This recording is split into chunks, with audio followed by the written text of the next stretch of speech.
Mr. Farr. Thank you very much, Mr. Speaker. I rise today to honor the 50th anniversary of the Peace Corps and to the nearly 250,000 people that have served in the Peace Corps in the name of peace. 50 years ago, John F. Kennedy signed the executive order creating the Peace Corps, and the significance of this executive order reverberated around the world. At that moment in our history, America was in the throes of a Cold War, and the international community viewed our great nation with increasing cynicism. Amidst the global tension, the Peace Corps showed the world the enduring values of peace, commitment to national service, and an optimism that had been eclipsed in the Cold War and World War II. Under that masterful direction of Sergeant Shriver, the Peace Corps ranks swelled to 15,000 volunteers in 44 developing countries within the first 5 years of existence. I was one of those early recruits. Right after college, I found myself in Peace Corps training and ended up in a poor barrio in Medellin, Colombia. I saw the grinding cycles of poverty that left so many men, women, and children without hope. I committed then to work to end the culture of poverty. It is in no small part because of that experience in the Peace Corps that I'm standing here today in the well of the United States Congress. Yes, I would be glad to yield. Mr. Speaker, I'd simply like to join in congratulating my friend for his extraordinary service in the Peace Corps.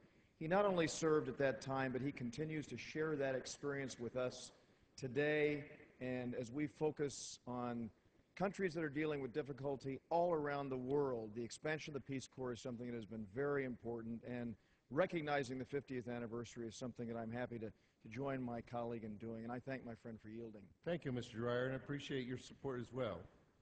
Over the past 50 years, through war and conflict, the Peace Corps has shown the world a hopeful, uplifting side of America that reflects our fundamental ideas of peace, service, and grassroots development. And that great legacy continues today. At this moment, 865,000 volunteers are serving in 76 developing countries or more around the world. I'm proud to say that 25 of those volunteers are from my district. Among them is Gabe LaHoo, who was a valedictorian at Aptos High School. He then went on to study plant sciences at Cornell. Just 4 months after graduating summa cum laude from college, Gabe entered into the Peace Corps in Paraguay to serve in an agricultural role there. Right now, Gabe is working shoulder to shoulder with community members in eastern Paraguay on rural agricultural development. And like many Peace Corps volunteers, Gabe's service ripples out beyond one single project. He also helped start a composting initiative, teaches English, and is working to set a library up and get running. And there are others like Ashley Burke from Marina, who is teaching English in an orphanage in Rwanda. James Staples from Pacific Grove, who is working on sustainable rural tourism in Guatemala.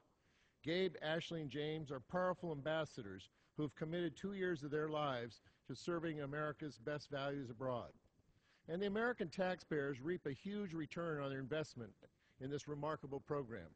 To date, more than 20 countries have requested Peace Corps volunteers, and other countries want to increase the number of volunteers allocated to them. The Peace Corps is able to build this goodwill on a shoestring. Per dollar, Peace Corps volunteers are the most cost-effective ambassadors of international development and diplomacy. In fact, Peace Corps amounts to roughly 1% of the total federal budget. For the cost of sending one soldier to Afghanistan, the Peace Corps can send 13 volunteers to developing countries to serve U.S. interests in the name of peace. In the midst of our tight budget climate, the Peace Corps is one of the most low-cost, high-return tools in our foreign policy box. In honor of the 50th anniversary of the Peace Corps, I am proud to join my fellow returned Peace Corps volunteers, Tom Petri, Mike Honda, and John Garamendi, all members of Congress, to introduce a bipartisan bill to establish a commemorative work in the District of Columbia to recognize the founding of the Peace Corps at no expense to the U.S. taxpayer. This bill, which passed the House by voice vote last Congress, commemorates the creation of a unique form of public service that promotes peace through people-to-people diplomacy and cross-cultural understanding. It doesn't cost the taxpayers a single penny. I urge my congressional colleagues to honor America's commitment to peace by supporting the swift passage of this timely legislation. So today, as we mark this significant milestone in America's history, I urge each of you to join me in honoring your constituents who have served in and are supporting the Peace Corps funding, so that we can usher in the next generation of Americans who want to serve this country in the name of peace. Thank you. I yield back the remainder of my time.